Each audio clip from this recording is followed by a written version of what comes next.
Hi mga B! Natikman nyo na po ba to?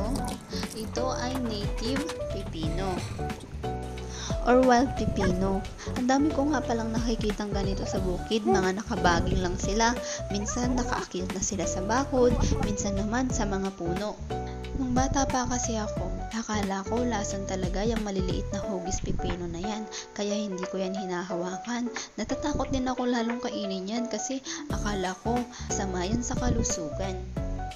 Lately ko lang nalaman na nakakain pala itong mga native pipino na ito, kaya naman nung natikman ko siya, oo nga, lasang pipino nga. Ilang beses ko naman siyang sinubukang kainin pero walang naging masamang epekto sa akin, kaya pinatikim ko sa anak ko. At mula nung natikman niya, gustong gusto na niyang kumain ng mga wild pipino, pero yung malaking pipino ayaw niya, gusto lang niya yung maliliit na pipino na yan.